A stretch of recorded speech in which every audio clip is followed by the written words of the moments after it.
Nehemiah chapter 13.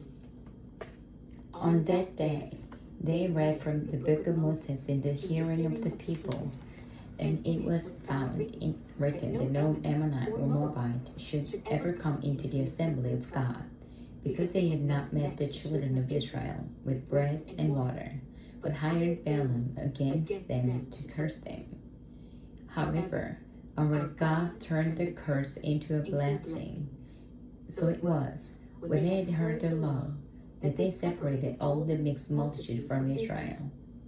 Now before this, Elisha the priest, having authority over the storerooms of the house of our God, was alien with Tobiah, and he had prepared for him a large room, where previously they had stored the grain offerings, the frankincense, the articles, the tithes of grain, the new wine and the oil, which were commanded to be given to the Levites and singers and the gatekeepers, and the offerings for the priests.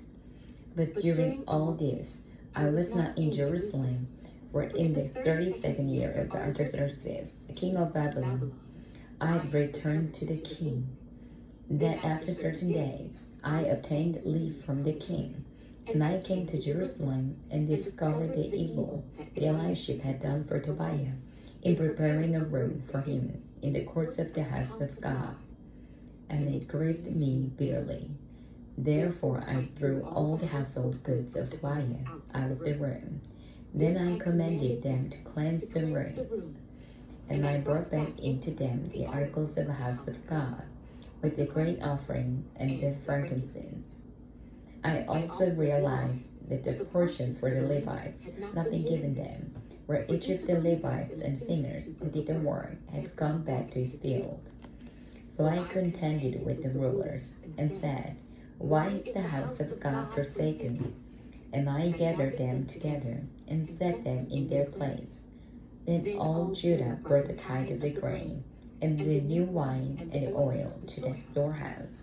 And I appointed as treasurers over the storehouse Shelemiah the priest, and Zadok the scribe, and of the Levites, Pedaiah, and next to them was Hanan, the son of Zachar, the son of Mattaniah, for they were considered faithful, and their task was to distribute to the brethren.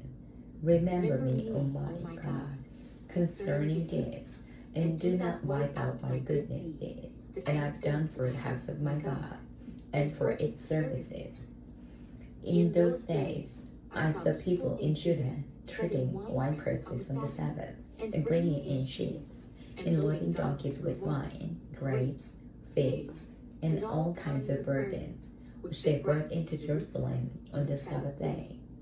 And I warned them about the day on which they were selling provisions.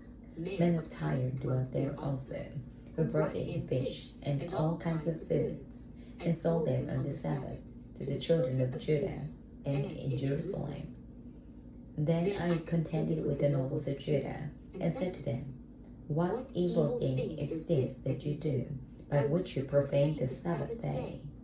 Did not your fathers do thus, and did our God bring all this disaster on us and on this city? Yet you bring added wrath on Israel by profaning the Sabbath." So it was, at the gates of Jerusalem, as it began to be dark before the Sabbath, that I commanded the gates to be shut, and charged that they must not be opened till after the Sabbath. Then I posted some of my servants at this gate, so that no burdens would be brought in on the Sabbath day. Now the merchants and sellers of all kinds of wares lodged outside Jerusalem once or twice. Then I warned them, and said to them, "Why do you spend the night around the wall?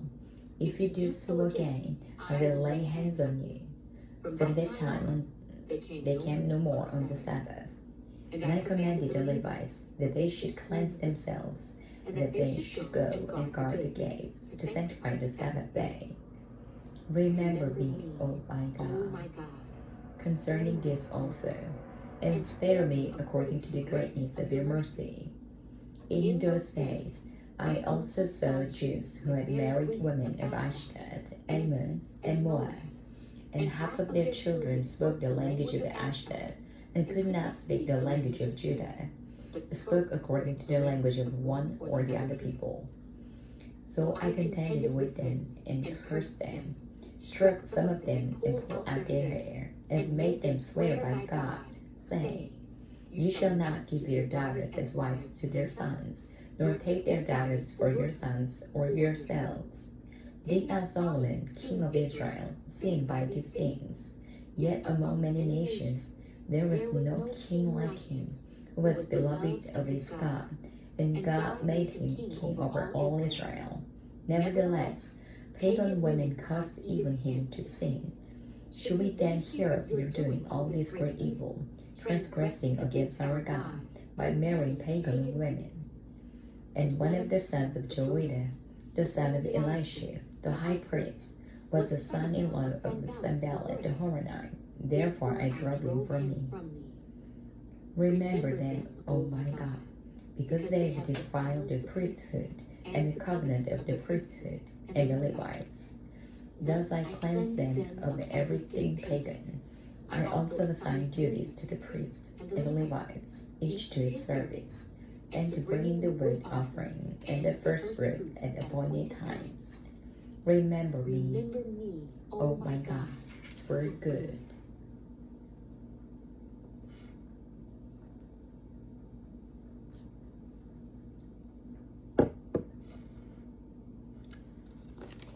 The Book of Esther, Chapter 1. Now It came to pass in the days of Ahasuerus. This was the Ahasuerus who reigned over 127 provinces, from India to Ethiopia. In those days, King Ahasuerus sat on the throne of his kingdom, which was in Shushan the citadel.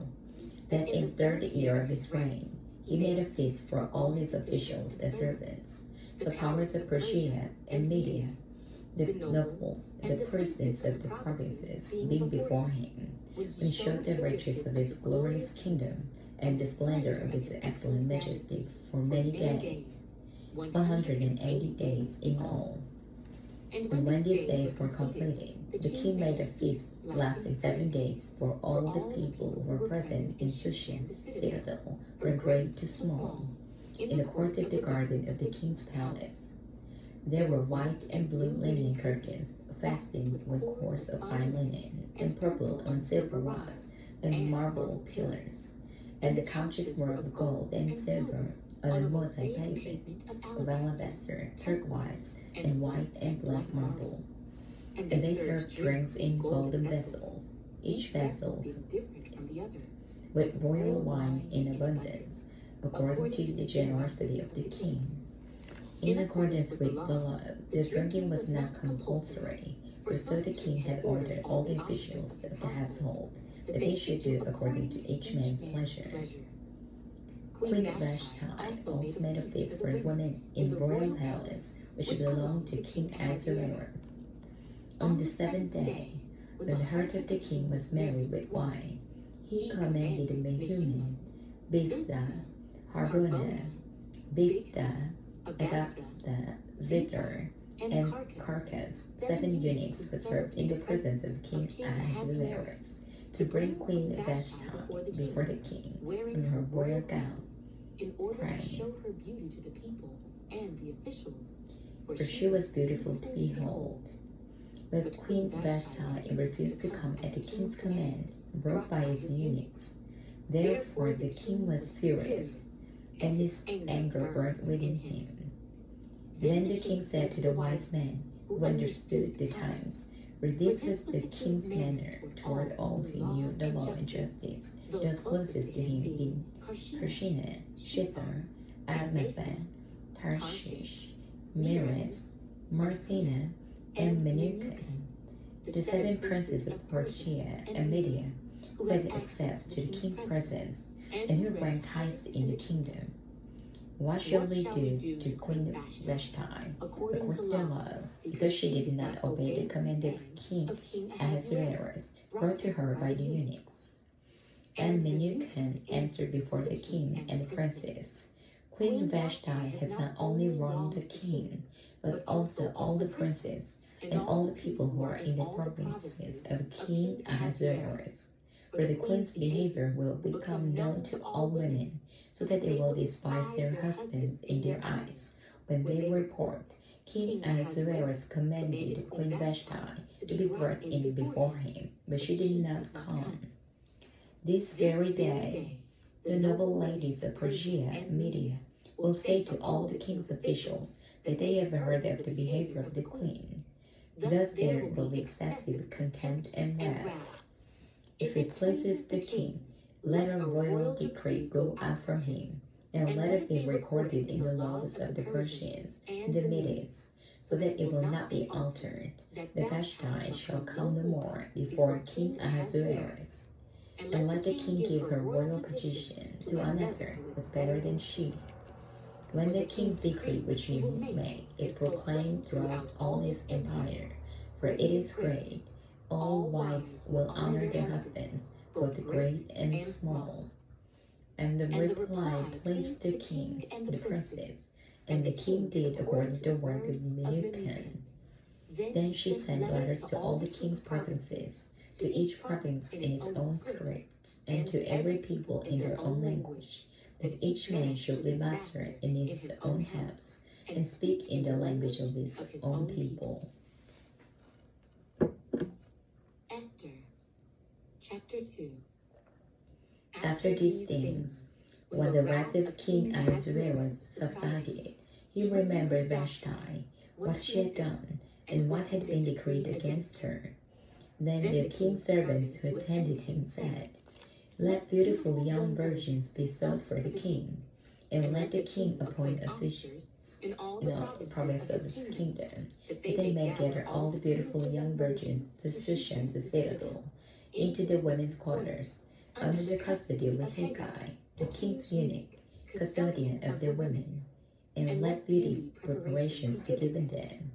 Then let young women who pleases the king be queen instead of Vashti." This thing pleased the king, and he did so. In Shushan the citadel, there was a certain Jew whose name was Mordecai, the son of Jair, the son of Shimei, the son of Kish, a Benjamite. Kish had been carried away from Jerusalem with the captives who had been captured with Jeconiah, king of Judah, whom Nebuchadnezzar, the king of Babylon, had carried away. And Mordecai had brought up Hadassah, that is, Esther, his uncle's daughter, for she had neither father nor mother. The young woman was lovely and beautiful. When her father and mother died, Mordecai took her as his own daughter. So it was, when the king's command and decree were heard, and when many young women were gathered in Shushan the citadel, under the custody of Hegai, that Esther also was taken to the king's palace, into the care of Hegai, custodian of the women. Now the young woman pleased him, and she obtained his favor. So he regularly gave beauty preparations to her, besides her allowance. Then 7 choice maidservants were provided for her from the king's palace, and he moved her and the maidservants to the best place in the house of the women. Esther had not revealed her people or family, for Mordecai had charged her not to reveal it. And every day Mordecai passed in front of the court of the women's quarters, to learn of Esther's welfare and what was happening to her. Each young woman's turn came to go in to King Ahasuerus after she had completed 12 months' preparation, according to the regulations for the women. For thus were the days of the preparation portion: 6 months with oil of myrrh, and 6 months with perfumes, and preparation for beautifying women. Thus prepared, each young woman went to the king, and she was given whatever she desired to take with her from the women's quarters to the king's palace. In the evening she went, and in the morning she returned to the second house of the women, to the custody of the Shashgaz, who kept the concubines. She would not go in to the king again, unless the king delighted in her, and called for her by name. Now when the turn came for Esther, the daughter of Abihail, the uncle of Mordecai, who had taken her as his daughter, to go into the king, she requested nothing but what Hegai, the king's eunuch, the custodian of the women, advised. And Esther obtained favor in the sight of all whom she served. So Esther was taken to King Ahasuerus into his royal palace in the 10th month, which is the month of Tebeth, in the 7th year of his reign. The king loved Esther more than all the other women, and she obtained grace and favor in his sight more than all the virgins. So he set the royal crown upon her head and made her queen instead of Vashti. Then the king made a great feast, the feast of Esther, for all his officials and servants, and he proclaimed the holiday in the provinces, and gave gifts according to the generosity of the king. When virgins were gathered together a second time, Mordecai sat within the king's gate. Now Esther had not revealed her family or people, just as Mordecai had charged her. For Esther obeyed the command of Mordecai, as when she was brought up by him. In those days, while Mordecai sat within the king's gate, two of the king's eunuchs, Bigthan and Teresh, doorkeepers, became furious and sought to lay hands on King Ahasuerus. So the matter became known to Mordecai, who told Queen Esther, and Esther informed the king in Mordecai's name. And when the inquiry was made into the matter, it was confirmed, and both were hanged on the gallows. And it was written in the book of the Chronicles, in the presence of the king. Esther, chapter 3. After these things, King Ahasuerus promoted Haman, the son of Hammedatha, the Agagite, and advanced him and set him his seat above all the princes who were with him. And all the king's servants who were within the king's gate bowed and paid homage to Haman, for so the king had commanded concerning him. But Mordecai would not bow or pay homage. Then the king's servants who were within the king's gate said to Mordecai, "Why do you transgress the king's command?" Now it happened, when they spoke to him daily, and he would not listen to them, that they told it to Haman, to see whether Mordecai's words would stand. For Mordecai had told them that he was a Jew. When Haman saw that Mordecai did not bow or pay him homage, Haman was filled with wrath. But he disdained to lay hands on Mordecai alone, for they told him of the people of Mordecai. Instead, Haman sought to destroy all the Jews who were throughout the whole kingdom about Ahasuerus, the people of Mordecai. In the first month, which is the month of Nisan, in the 12th year of the king Ahasuerus, they cast pure, that is, the lot, before Haman to determine the day and the month until it fell on the 12th month, which is the month of Adar. Then Haman said to King Ahasuerus, "There is a certain people scattered and dispersed among the people in all the provinces of your kingdom. Their laws are different from all other peoples, and they do not keep the king's laws. Therefore it is not fitting for the king to let them remain. If it pleases the king, let a decree be written that they be destroyed, and I will pay 10,000 talents of silver into the hands of those who do the work, to bring it into the king's treasuries." So the king took his signet ring from his hand and gave it to Haman, the son of Hammedatha, the Agagite of the Jews. And the king said to Haman, "The money and the people are given to you, to do with them as seems good to you." Then the king's scribes were called on the 13th day of the first month, and a decree was written according to all that Haman commanded, to the king's satraps, to the governors who were over each province, to the officials of all people, to every province according to its script, and to every people in their language. In the name of King Ahasuerus it was written, and sealed with the king's signet ring.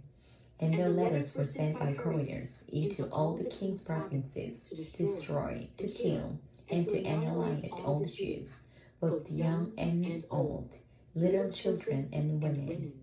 In one day, on the 13th day of the 12th month, which is the month of Adar, and to plunder their possessions, a copy of the document was to be issued as in every province, being published for all people. and they should be ready for that day. The couriers went out, hastened by the king's command, and the decree was proclaimed in Shushan the citadel. So the king and Haman sat down to drink. But the city of Shushan was perplexed. Esther, chapter 4. When Mordecai learned all that had happened, he tore his clothes and put on sackcloth and ashes, and went out into the midst of the city.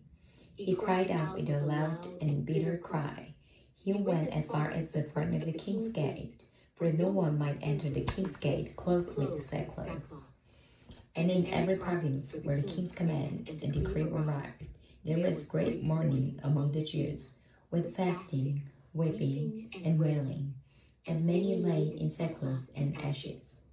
So Esther's maids and eunuchs came and told her, and the queen was deeply distressed. Then she sent garments to clothe Mordecai, and take his sackcloth away from him, but he would not accept them. Then Esther called Haman, one of the king's eunuchs, who had appointed to attend her, and she gave him a command concerning Mordecai, to learn what and why it was.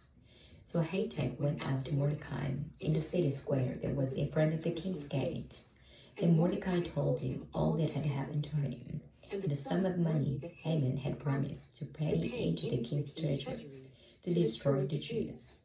He also gave him a copy of the written decree for their destruction, which was given at Shushan, that he might show it to Esther and explain to her, and that he might command her to go into the king to make supplication to him and plead before him for her people. So Haman returned and told Esther the words of Mordecai. Then Esther spoke to Haman and gave him a command for Mordecai. All the king's servants and people of the king's provinces know that any man or woman who goes into the inner court to the king who has not been called, he has but one law, put all to death, except the one to whom the king holds out the golden scepter, that he may live. Yet I myself have not been called to go into the king these 30 days. So they told Mordecai Esther's words.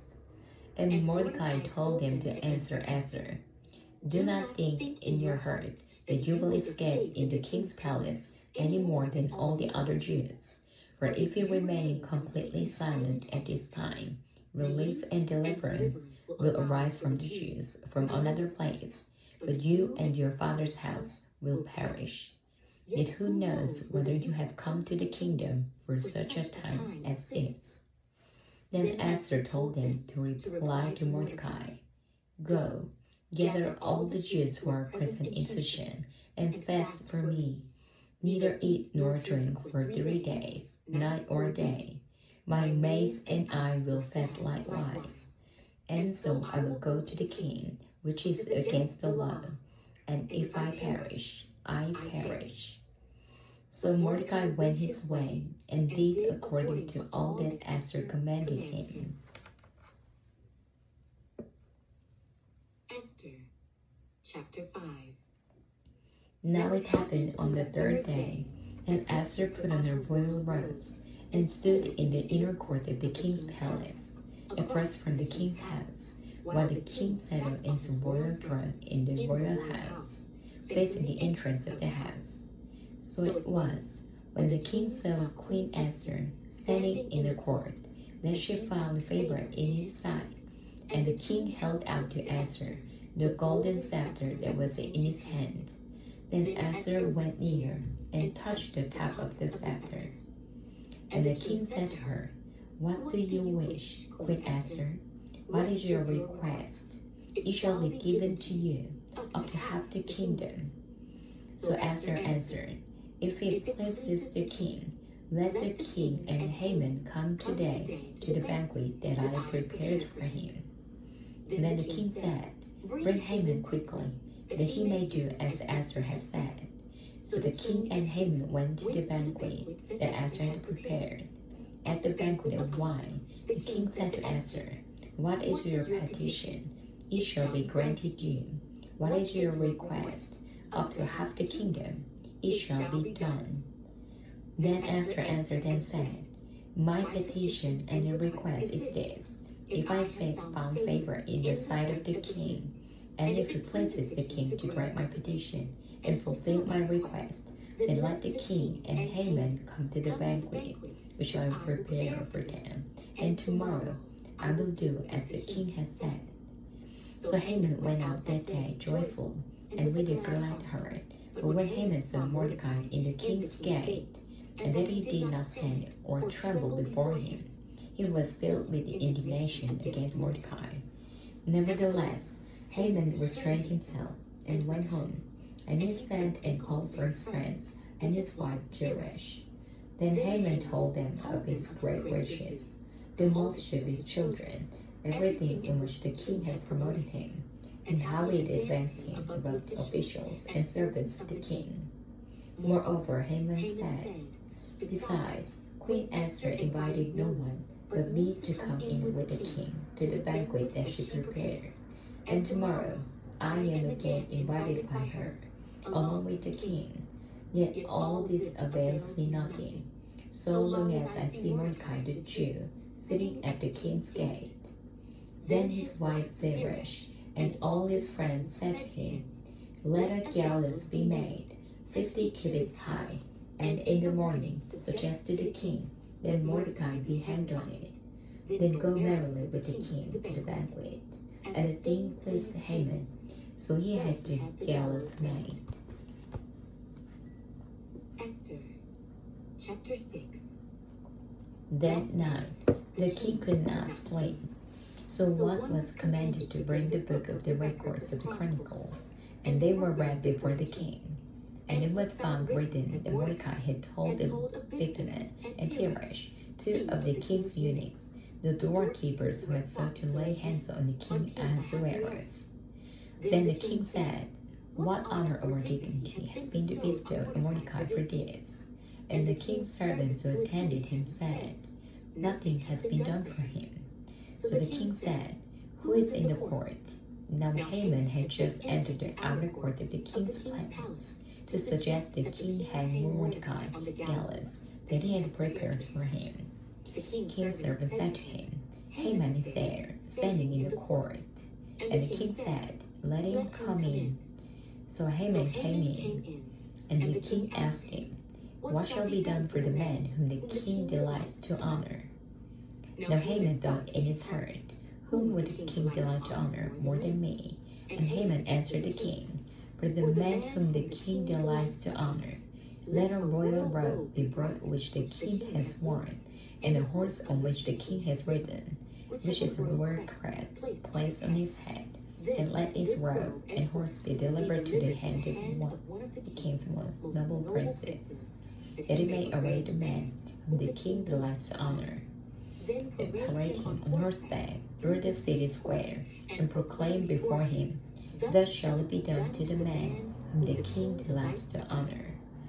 Then the king said to Haman, Hurry, take the robe and the horse, as you have suggested, and do so for Mordecai the Jew, who sits within the king's gate. Leave nothing undone of all that you have spoken. So Haman took the robe and the horse, arrayed Mordecai, and led him on horseback through the city square, and proclaimed before him, Thus shall it be done to the man whom the king delights to honor. Afterward, Mordecai went back to the king's gate, but Haman hurried to his house, mourning and with his head covered. When Haman told his wife Zeresh and all his friends everything that had happened to him, his wise men and his wife Zeresh said to him, If Mordecai, before whom you have begun to fall, is of Jewish descent, you will not prevail against him, but will surely fall before him. While they were still talking with him, the king's eunuchs came and hastened to bring Haman to the banquet which Esther had prepared. Esther, chapter 7. So the king and Haman went to dine with Queen Esther, and on the second day, at the banquet of wine, the king again said to Esther, What is your petition, Queen Esther? It shall be granted you. And what is your request? Up to half the kingdom, it shall be done. Then Queen Esther answered and said, If I have found favor in your sight, O king, and if it pleases the king, let my life be given me and my petition, and my people and my request. For we have been sold, my people and I, to be destroyed, to be killed, and to be annihilated, have been sold as male and female slaves. I would have held my tongue, although the enemy could never compensate for the king's loss.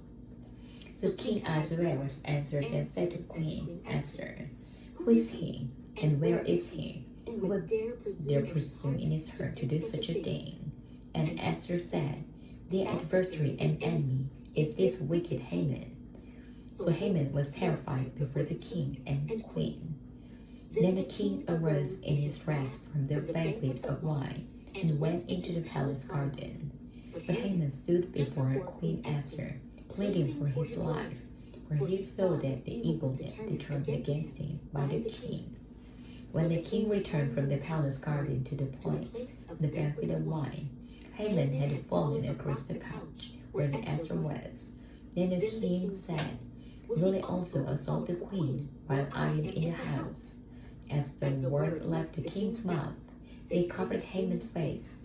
Now Harbona, one of the eunuchs, said to the king, Look, the gallows, 50 cubits high, which Haman made for Mordecai, who spoke good on the king's behalf, is standing at the house of Haman. Then the king said, Hang him on it. So they hanged Haman on the gallows that he had prepared for Mordecai. Then the king's wrath subsided. Esther, chapter 8. On that day, King Ahasuerus gave Queen Esther the house of Haman, the enemy of the Jews. And Mordecai came before the king, for Esther had told how she was related to her. So the king took off his signet ring, which he had taken from Haman, and gave it to Mordecai.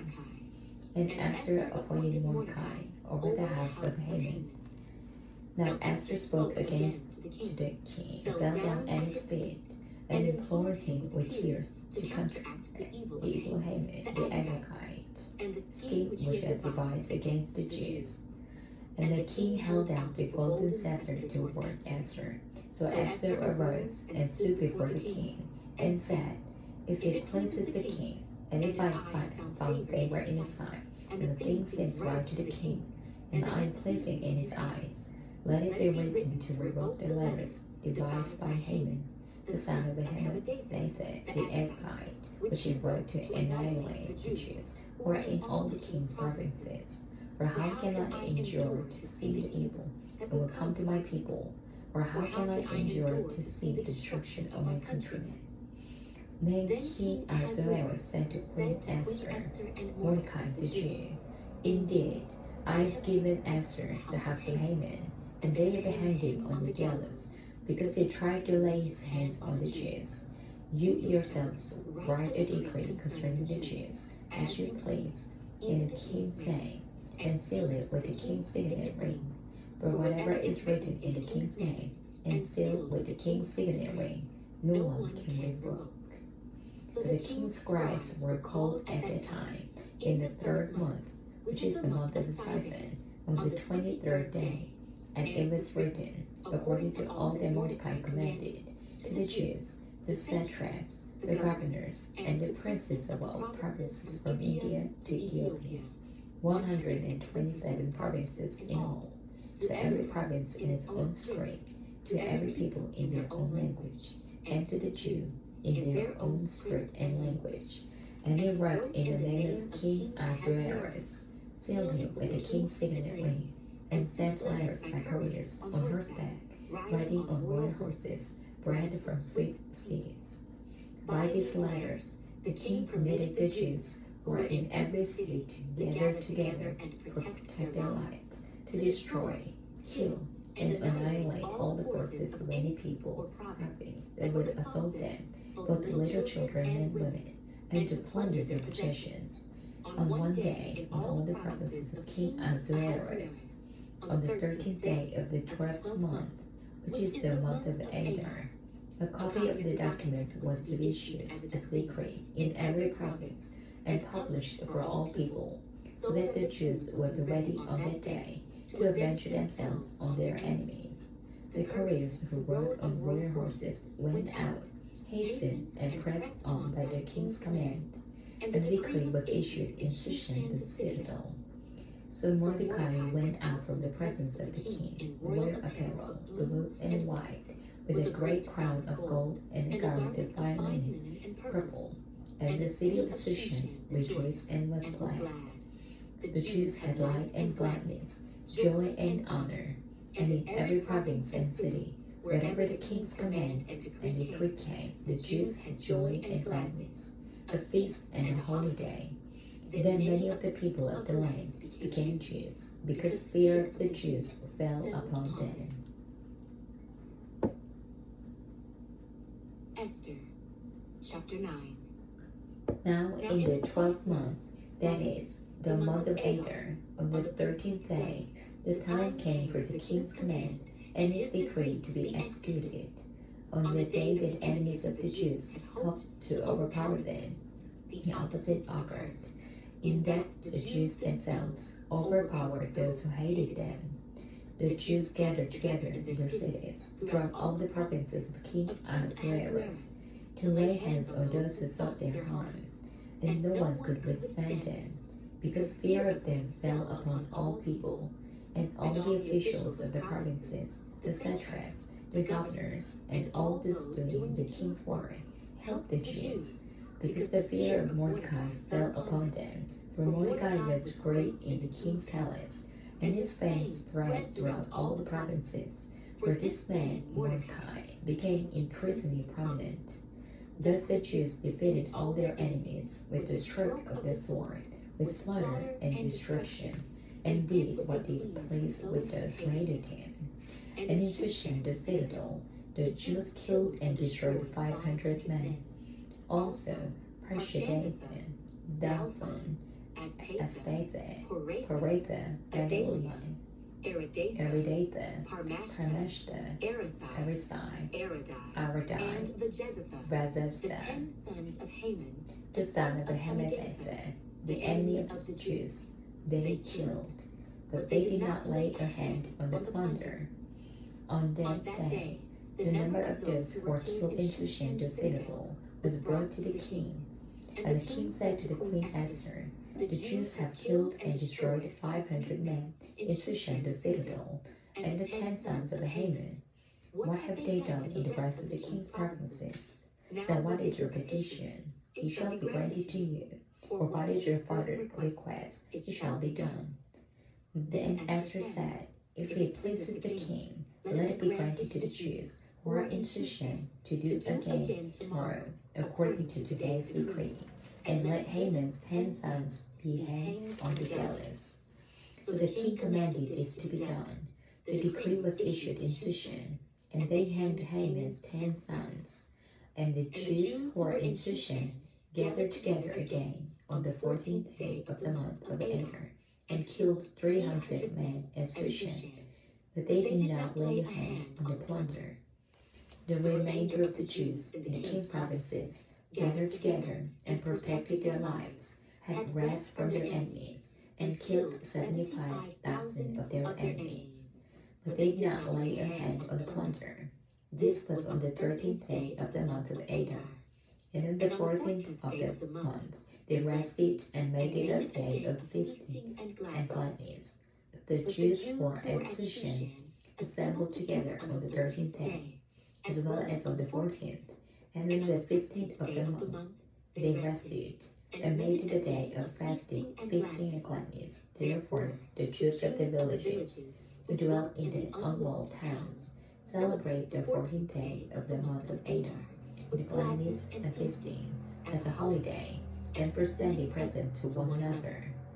And Mordecai wrote these things and sent letters to all the Jews, near and far, who were in the province of King Ahasuerus, to establish among them that they should celebrate yearly the 14th and 15th day of the month of Adar. as the days on which the Jews had rest from their enemies, as the month which was turned from sorrow to joy for them, and from mourning to a holiday, that they should make them days of feasting and joy, sending presents to one another, and gifts to the poor. So the Jews accepted the custom which they had begun, as Mordecai had written to them, because Haman, the son of Hammedatha the Agagite, the enemy of all the Jews, had plotted against the Jews to annihilate them, and had cast pure, that is, the lot, to consume them and destroy them. But when Esther came before the king, he commanded by letter that this wicked plot, which Haman had devised against the Jews, should return on his own head, and that he and his sons should be hanged on the gallows. So they called these days Purim, after the name Pure.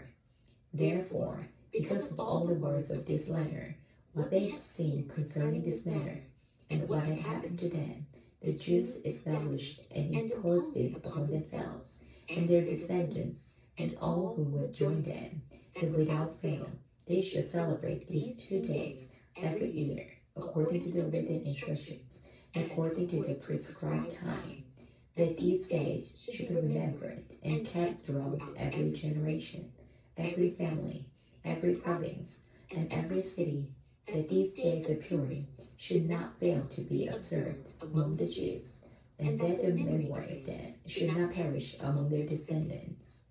Then Queen Esther, the daughter of Abihail, with Mordecai the Jew, wrote with full authority to confirm this second letter about Purim. And Mordecai sent letters to all the Jews, to the 127 provinces of the kingdom of Ahasuerus, with words of peace and truth, to confirm these days of Purim at their appointed time, as Mordecai the Jew and Queen Esther had prescribed for them, and as they had decreed for themselves and their descendants concerning matters of their fasting and lamenting. So the decree of Esther confirmed these matters of Purim, and it was written in the book. Esther, chapter 10. And King Ahasuerus imposed tribute on the land and on the islands of the sea. Now all the acts of his power and his might, and the account of the greatness of Mordecai, to which the king advanced him, are they not written in the book of the Chronicles of the kings of Media and Persia? For Mordecai the Jew was second to King Ahasuerus, and was great among the Jews, and well received by the multitude of his brethren, seeking the good of his people, and speaking peace to all his countrymen. The book of Job, chapter 1. There was a man in the land of Uz, whose name was Job, and that man was blameless and upright, and one who feared God and shunned evil. And 7 sons and 3 daughters were born to him.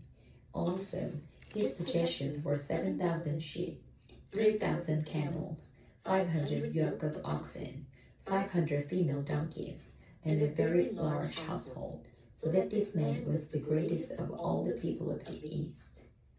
And his sons would go and feast in their houses, each on his appointed day, and would send and invite their 3 sisters to eat and drink with them. So it was, when the days of feasting had run their course, that Job would send and sanctify them, and he would rise early in the morning, and offer burnt offerings, according to the number of them all. For Job said, "It may be that my sons have sinned and cursed God in their hearts." Thus Job did regularly. Now there was a day when the sons of God came to present themselves before the Lord, and Satan also came among them. And the Lord said to Satan, "From where do you come?" So Satan answered the Lord and said, "From going to and fro on the earth, and from walking back and forth on it." Then the Lord said to Satan, "Have you considered my servant Job, that there is none like him on the earth, a blameless and upright man, one who fears God and shuns evil?" So Satan answered the Lord and said, "Does Job fear God for nothing? Have you not made a hedge around him? around his household, and around all that he has on every side. You have blessed the work of his hands, and his possessions have increased in the land. But now, stretch out your hand and touch all that he has, and he will surely curse you to your face. And the Lord said to Satan, Behold, all that he has is in your power. Only do not lay your hand on his person. So Satan went out from the presence of the Lord. Now there was a day when sons and daughters were eating and drinking wine in their oldest brother's house. And a messenger came to Job and said, The oxen were plowing and donkeys feeding beside them, when the Sabaeans raided them and took them away. Indeed, they have killed the servants with the edge of the sword, and I alone have escaped to tell you. While he was still speaking, another also came and said, The fire of God fell from heaven and burned up the sheep and the servants, and consumed them, and I alone have escaped to tell you. While he was still speaking, another also came and said, The Chaldeans formed 3 bands, raided the camels, and took them away. Yes, and killed the servants with the edge of the sword, and I alone have escaped to tell you. While he was still speaking, another also came and said, Your sons and daughters were eating and drinking wine in their oldest brother's house, and suddenly a great wind came from across the wilderness and struck the 4 corners of the house, and it fell on the young people, and they are dead. And I alone have escaped to tell you. Then Job arose, tore his robe, and shaved his head, and he fell to the ground and worshipped. And he said, Naked I came from my mother's womb, and naked shall I return there. The Lord gave, and the Lord has taken away. Blessed be the name of the Lord. In all this, Job did not sin, nor charge God with wrong. Job, chapter 2. Again, there was a day when the sons of God came to present themselves before the Lord, and Satan came also among them to present himself before the Lord. And the Lord said to Satan, From where do you come? Satan answered the Lord and said, From going to and fro on the earth, and from walking back and forth on it. Then the Lord said to Satan, Have you considered my servant Job, that there is none like him on the earth, a blameless and upright man, one who fears God and shuns evil, and still he holds fast to his integrity, although you incited me against him, to destroy him without cause. So Satan answered the Lord and said, Skin for skin, yes, all that a man has he will give for his life. But stretch out your hand now, and touch his bone and his flesh, and he will surely curse you to your face. And the Lord said to Satan, Behold, he is in your hand, but spare his life. So Satan went out from the presence of the Lord, and struck Job with painful boils from the sole of his foot to the crown of his head. And he took for himself a potsherd with which to scrape himself, while he sat in the midst of the ashes. Then his wife said to him, Do you still hold fast to your integrity? Curse God and die. But he said to her, You speak as one of the foolish women speaks. Shall we indeed accept good from God, and shall we not accept adversity? In all this, Job did not sin with his lips. Now when Job's 3 friends heard of all this adversity that had come upon him, each one came from his own place. Eliphaz the Temanite, Bildad the Shuhite, and Zophar the Naamathite, for they had made an appointment to come and mourn with him, and to comfort him. And when they raised their eyes from afar, and did not recognize him, they lifted their voices and wept, and each one tore his robe, and sprinkled dust on his head toward heaven. So they sat down with him on the ground 7 days and 7 nights, and no one spoke a word to him, for they saw that his grief was very great. Job, Chapter 3. After this, Job opened his mouth and cursed the day of his birth. And Job spoke and said, May the day perish on which I was born, and the night in which it was said, a male child is conceived. May that day be darkness. May God above not seek it, nor the light shine upon it. May darkness and the shadow of death claim it. May a cloud settle on it. May the blackness of the day terrify it. As for the night, may darkness seize it. May it not rejoice among the days of the year. May it not come into the number of the months. Oh, may that night be barren. May no joyful shout come into it. May those curse it who curse the day, those who are ready to arouse Leviathan. May the stars of its morning be dark. May it look for light, but have none, and not see the dawning of the day, because it did not shut up the doors of my mother's womb, nor hide sorrow from my eyes. Why did I not die at birth? Why did I not perish when I came from the womb? Why did the knees receive me, or why the breast that I should nurse? For now I would have lain still and been quiet. I would have been asleep. Then I would have been at rest with kings and counselors of the earth, who built ruins for themselves, or with princes with gold, who filled their houses with silver. Or why was I not hidden like a stillborn child, like infants who never saw light? There the wicked cease from troubling, and there the weary are at rest. There the prisoners rest together. They do not hear the voice of the oppressor. Small and great are there, and the servant is free from his master. Why is life given to him who is in misery, and life to the bitter of soul, who long for death, but it does not come, and search for it more than hidden treasures, who rejoice exceedingly, and are glad when they can find a grave?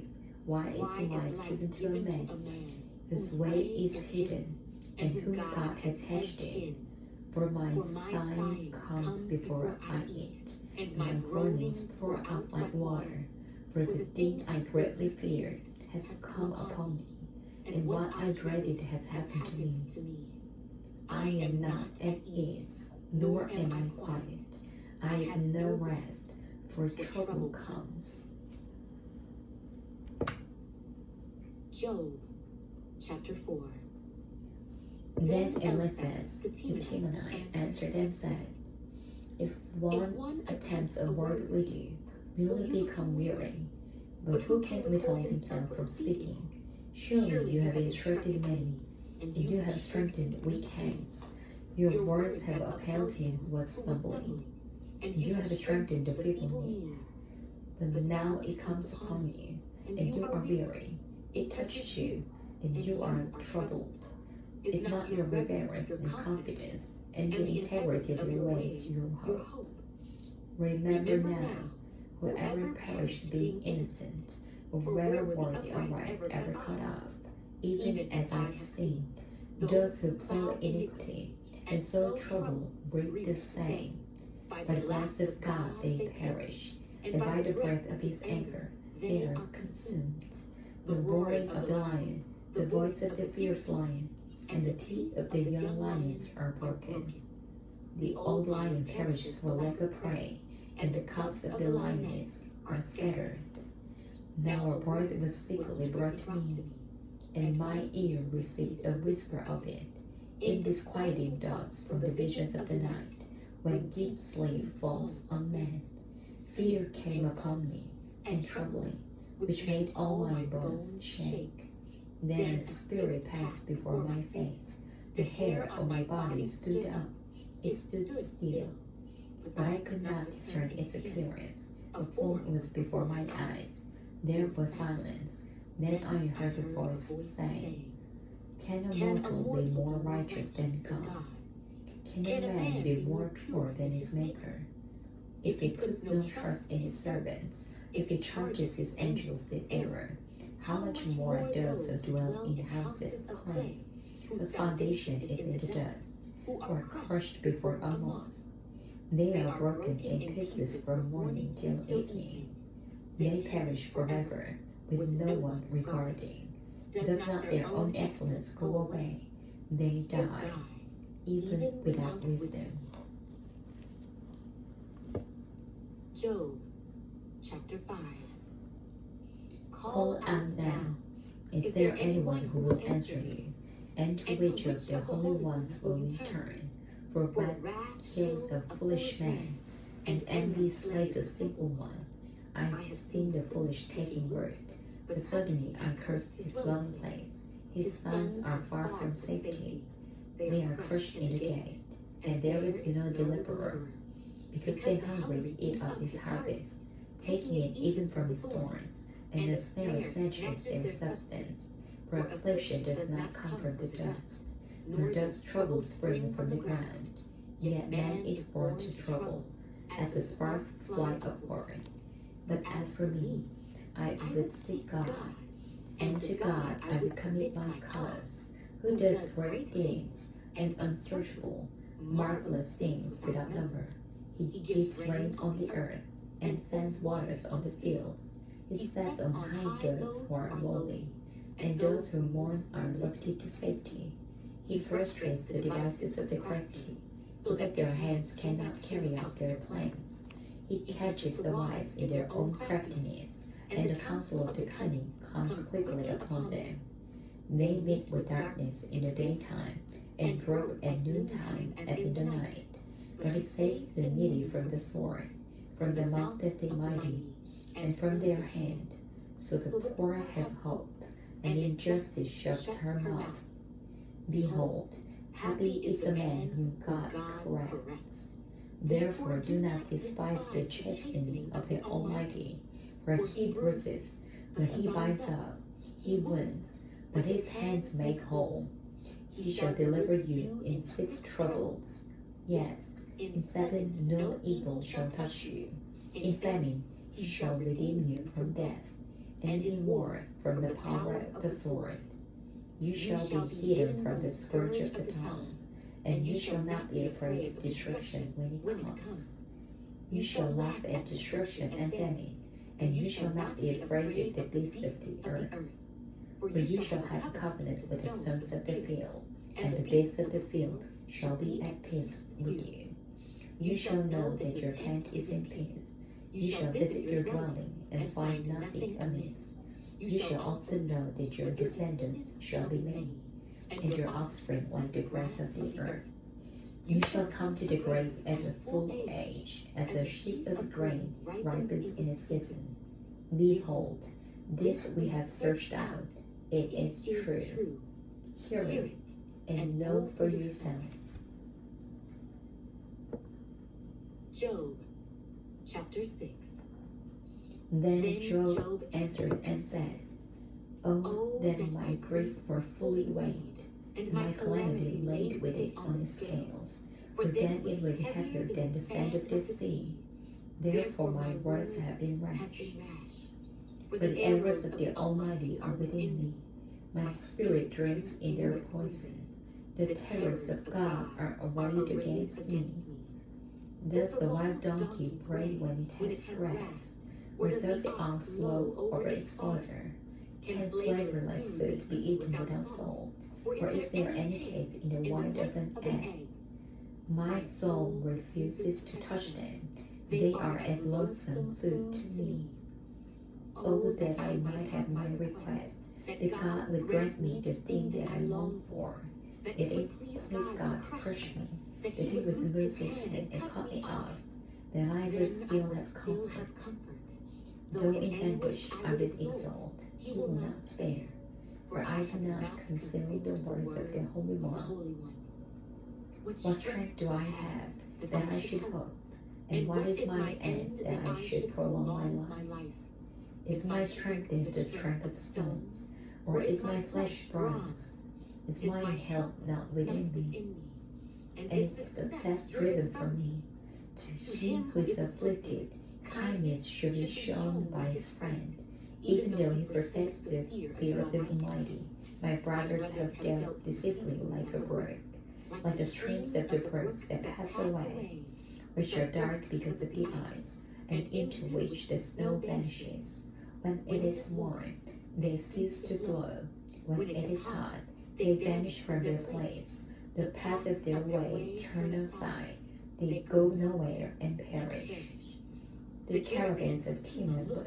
The travelers of Sheba hope for them. They are disappointed because they were confident. They come there and are confused. For now you are nothing. You see terror and are afraid. Did I ever say, bring something to me, or offer a bribe for me for your wealth, or deliver me from the enemy's hand, or redeem me from the hand of oppressors? Teach me, and I will hold my tongue. Cause me to understand wherein I err. How forceful are my words, but what does your arguing prove? Do you intend to rebuke my words, and the speeches of a desperate one, which are as wind? Yes, you overwhelm the fatherless, and you undermine your friend. Now therefore, be pleased to look at me, for I would never lie to your face. Yield now, let there be no injustice. Yes, concede, my righteousness still stands. Is there an injustice on my tongue? Cannot my taste discern the unsavory? Job, chapter 7. Is there not a time of hard service for men on earth? Are not his days also like the days of a hired man? Like a servant who earnestly desires the shade, and like a hired man who eagerly looks for his wages. So I have been allotted month of futility, and wearisome nights have been appointed to me. When I lie down, I say, when shall I arise, and the night be ended? For I have had my fill of tossing till dawn. My flesh is caked with worms and dust. My skin is cracked and breaks out afresh. My days are swifter than a river's shuttle, and are spent without hope. Oh, remember that my life is a breath. My eye will never again see good. The eye of him who sees me will see me no more. While your eyes are upon me, I shall no longer be. As the cloud disappears and vanishes away, so he who goes down to the grave does not come up. He shall never return to his house, nor shall his place know him any more. Therefore, I will not restrain my mouth. I will speak in the anguish of my spirit. I will complain in the bitterness of my soul. Am I a sea, or a sea serpent, that you set a guard over me? When I say, my bed will comfort me, my couch will rests, ease my complaint. You scare me with dreams and terrify me with the visions, visions, so that my soul chooses strangling, and death rather than my body. I love my life. I will not live forever. Let me alone, for my days are but a breath. What is a man, that you should exalt him, that you should set your heart on him, that you should visit him every morning, and test him every moment? How long? Will he not look away from me, and let me alone till I swallow my saliva? Have I sinned? What have I done to you, O watcher of men? Why have you set me as your target, so that I am a burden to myself? Why then do you not pardon my transgression, and take away my iniquity? For now I will lie down in the dust, and you will see me diligently, for I will no longer be. Job, chapter 8. Then Bildad the Shuhite answered and said, How long will you speak these things, and the words of your mouth be like a strong wind? Does God separate judgment, or does the Almighty pervert justice? If your sons have sinned against him, he has cast them away for their transgression. If you would earnestly seek God, and make your supplication to the Almighty, if you were pure and upright, surely now he would awake for you, and prosper your rightful dwelling place. Though your beginning was small, yet your latter end will increase abundantly. For inquire, please, of the former age, and consider the things discovered by their fathers. For we were born yesterday and know nothing, because our days on earth are a shadow. Will they not teach you and tell you, and utter words from their hearts? Can the papyrus grow up without marsh? Can the reeds flourish without water? While it is yet green and not cut down, it withers before any other plant. So are the paths of all who forget God. And the hope of the hypocrite shall perish, whose confidence shall be cut off, and his trust is a spider's web. He leans on his house, but it does not stand. He holds it fast, but it does not endure. He grows green in the sun, and his branches spread out in his garden. His roots wrap around the rock heap, and look for a place in the stones. If he is destroyed from his place, then it will deny him, saying, I have not seen you. Behold, this is the joy of his way, and out of the earth others will grow. Behold, God will not cast away the blameless, nor will he uphold the evildoers. He will yet fill your mouth with laughing, and your lips with rejoicing. Those who hate you will be clothed with shame, and the dwelling place of the wicked will come to nothing. Job, chapter 9. Then Job answered and said, Truly I know it is so. But how can a man be righteous before God? If one wished to contend with him, he could not answer him 1 time out of 1,000. God is wise in heart and mighty in strength, who has hardened himself against him and prospered. He removes the mountains, and they do not know when he overturns them in his anger. He shakes the earth out of its place, and his pillars tremble. He commands the sun, and it does not rise. He seals up the stars. He alone spreads out the heavens, and treads on the waves of the sea. He made the bear, Orion, and the Pleiades, and the chambers of the south.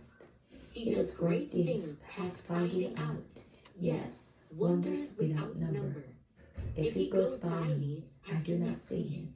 If he moves past, I do not perceive him. If he takes away, who can hinder him? Who can say to him, What are you doing? God will not withdraw his anger. The allies of the proud lie prostrate beneath him. How then I can answer him, and choose my words to reason with him? For though I were righteous, I could not answer him. I would beg mercy from my just judge. If I called And he answered me, I would not believe that he was listening to my voice. For he crushes me with a tempest, and multiplies my wounds without cause. He will not allow me to catch my breath, but fills me with bitterness. If it is a matter of strength, indeed he is strong. And if of justice, who will appoint my day in court? Though I were righteous, my own mouth would condemn me. Though I were blameless, it would prove me perverse. I am blameless, yet I do not know myself. I despise my life. It is all one thing. Therefore I say, he destroys the blameless and the wicked. If the scourge slays suddenly, he laughs at flight of the innocent. The earth is given into the hand of the wicked. He covers the face of its judges. If it is not he, who else could it be? Now my days are swifter than a runner. They flee away. They see no good. They pass by like swift ships, like an eagle slipping on its prey. If I say, I will forget my complaint, I will put on my sad face and wear a smile. I am afraid of all my sufferings. I know that you will not hold me innocent. If I am condemned, why then do I labor in vain? If I wash myself with the snow water and cleanse my hands with soap, yet you will plunge me into the pit, and my own clothes will abhor me. For he is not a man as I am, that I may answer him, and that we should go to court together. Nor is there any mediator between us who may lay his hand on us both. Let him Let take him his take rod his away rod from away me, from me, and do not let dread of him terrify me. Then I will speak and not fear him. But it is not so with me. Job, chapter 10. My soul loves my life. I will give free course to my complaint. I will speak in the bitterness of my soul. I will say to God, do not condemn me. Show me why you contend with me. Does it seem good to you that you should oppress, that you should despise the work of your hands, and smile on the counsel of the wicked? Do you have eyes of flesh, or do you see as man sees? Are your days like the days of a mortal man? Are your years like the days of a mighty man, that you should seek for my iniquity, and search out my sin? Although you know that I am not wicked, and there is no one who can deliver me from your hand. Your hands have made me and fashioned me, an intricate unity. Yet you will destroy me. Remember, I pray, that you have made me like clay, and will you turn me into dust again? Did you not pour me out like milk, and cover me like cheese? Clothe me with skin and flesh, and knit me together with bones and sinews. You have granted me life and favor, and your care has preserved my spirit. And these things you have hidden in your heart. I know that this was with you. If I sin, then you mark me, and will not acquit me of my iniquity. If I am wicked, woe to me. Even if I am righteous, I cannot lift up my head.